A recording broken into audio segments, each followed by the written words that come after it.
poppin' Dope Nation? Welcome back to my channel. It's your girl DOPEaxxPANA, and if you guys read the title, then you guys know why we are here. Guys, I am giving 3 shout outs in this video today because I am fulfilling 3 video requests.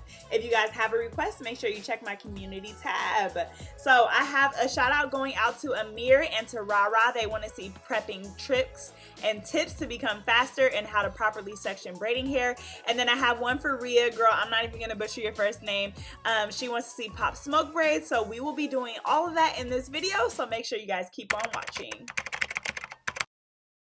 What you mean you don't know Pana? She's dope.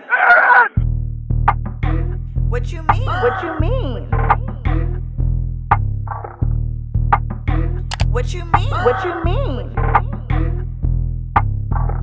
So guys, jumping right into the video, I'm going to start by sanitizing my tray, and I'm just using a multi-surface cleaner for this. Typically, if I was in the salon, I would use something a little stronger like a Lysol wipe or Barbicide, but the way that this quarantine is set up, baby, it is really hard to come by cleaning products right now. So I am going to be using this multi-surface cleaner, just making sure that I really sanitize in between all my clients and just when I first get into the salon and I'm using my tray. This tray can be purchased off of Amazon. I'll be make sure to link it in the description section for you guys. So I am going to be doing pop smoke braids. My client wanted a black to blue ombre type color, so I am using the Spectra Easy braid. This is not like my #1 go-to hair, but they do have a really wide range of colors, so it works out perfectly, and it's also pre-stretched. So basically, I am going to be doing like medium large size braids. So I'm showing you guys the size of braiding hair that I would prep for this, and I'm going to try to pull all my pieces around the same size. There's absolutely no way that I can make sure that I pull every single piece the same size, but as long as it's like in the same general size as the pieces that I'm pulling here, then I will be fine. So I'm going to slightly overlap these pieces on my tray, and I'm doing this 30 minutes before my client arrives at her appointment. So I believe her appointment was at 12 o'clock. I started prepping the hair at 11:30 and just getting everything ready. For this style, I know that it is going to take me 3 packs of hair because I have done this style before. So I am going to be prepping a total of 3 packs of hair. I kind of just pulled that hair slow so you guys can see what I'm doing, because I know people are like, your hands just be moving, girl. I'm just basically pulling the piece of hair off and then just like laying it on top. So you guys can see here that my pieces are overlapping. I can clearly see like which piece is which, so that I'm ready and able to pick up the next available piece when I'm braiding. So I have posted my method for prepping before, and I received a lot of different feedback. A lot of people told me I should be using thread racks and hair holders and all type of other things to prep my hair on, and there's definitely a reason why I have chosen to prep this way, and that is mainly for speed. This method has saved me so much time because I can prep all the hair that I need for the entire style on this tray. The most that I have ever prepped on this tray before was about 6 packs of hair. It just makes my appointment go a lot more smooth because I don't have to stop and re-pull hair every 2 to 3 braids, every 1 braid, and literally all of my pieces are the same size. If I ever need a piece smaller or bigger, I can just combine 2 of these pieces together or break one of these pieces down. So prepping this way has saved me about an hour to an hour and a half on each client that I do. And I like to be as efficient as I can, so this is the method that I have chosen. So this is something that I do 30 minutes prior to my client arriving. So by the time she arrives, I will be already done prepping the hair. She sits in my chair, boom, we're ready to go. I can do this because I provide braiding hair for all of my braiding services. The price of braiding hair is included in my price for the style. So yes, they let me know what color they want ahead of time, and I have it prepped and ready to go when they got there. A lot of clients actually like that. Like, they come in and they're like, oh girl, you ready to go? And I'm like, yeah, baby, like, let's rock and roll. So yes, I love, love, love this method.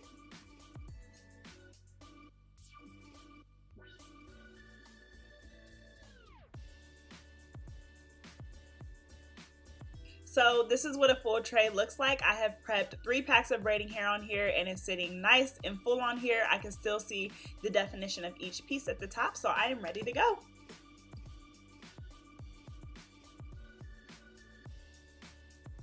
So at the beginning of this video, I know you guys saw that my client had a nice, full, healthy head of hair. So I'm not going to be walking you guys step by step through this Pop Smoke braid tutorial because I already have one on my channel, which I will link in the top right section.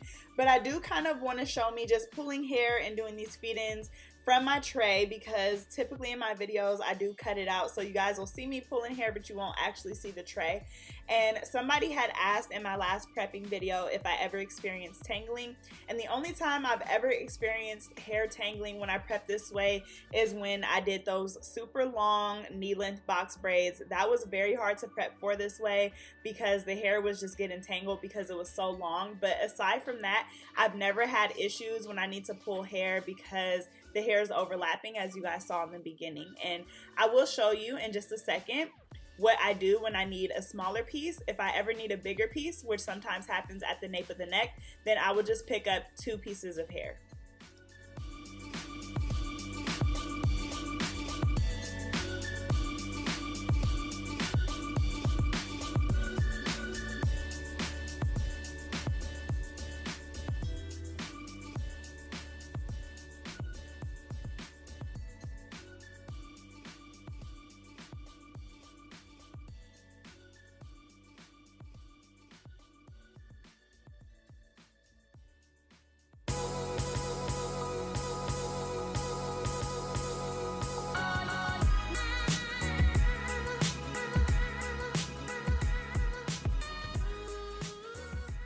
So here, when I first start my braids out, I do like to start off with smaller pieces. So you guys can see here that I picked up a piece of hair from the tray, and basically what I'm going to do is split this piece of hair into 2, and those are going to be the 2 pieces that I start my braid with. The rest of the pieces will be the regular size. So super easy, guys, if you need to make any type of modifications to the hair on the tray.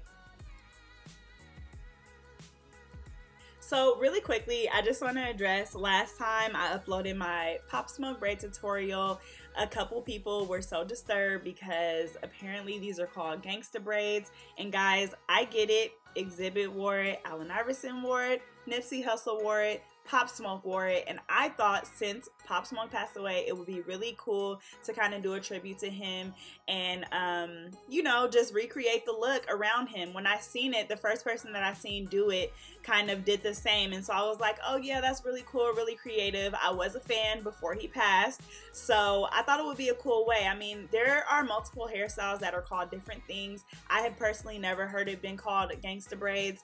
Like I said, I grew up in the 90s, so yeah, I mean, I don't really just think it's that big of a deal. I never said like Pop Smoke invented it or he's the only person that wore it. It's just Pop Smoke braids. Like, he passed away. I'm just paying a little tribute. He was the inspo for the look, and when I created the look the first time, like, I had him as my inspo. So yeah, I mean, I just really don't think that it's something that I'm gonna argue with people in the comments about. I was just like kind of thrown for a loop that people were super disturbed and didn't just appreciate the hairstyle. So I am going to be calling it Pop Smoke braids. I really don't care how anybody else feels about it. You know, I said what I said, and yeah, I'm paying tribute to him. So I did want to do something a little different for this tutorial, and my client did request beads, which I was really excited for. Y'all know I love the beads, the rhinestones on the edges. Like, I just love doing something different. So at the finished look, you guys will see that we put some beads at the end of her braids, and it turned out bomb. Alright guys, so you guys can see my tray is almost empty, so I was pretty spot on with my calculations of 3 packs of hair. A lot of that went into adding length to the braids because she wanted them to hang kind of like to her butt. So yes, this would be a super easy cleanup for me. There's probably about like 4 strands left on the tray, so yes, we are good to go, guys. This is my finished look here. It turned out so poppin'. I absolutely love the hint of blue on it. Just really sets it off. I hope you guys really enjoyed this tutorial. Like I said, make sure you guys check the comment section, and I will pin a link where you guys can put in a video request of something you guys would like to see, and I am trying to complete as many of those as I can and give shout outs to you guys because I love you guys so much. So yes, make sure you guys hit the subscribe button, Follow me on all of my social media handles, which are in the bottom right corner. Like and share this video, and I will catch you guys in my next video. Bye. What you mean you don't know Pana? She's dope. What you mean? What you mean? What you mean? What you mean?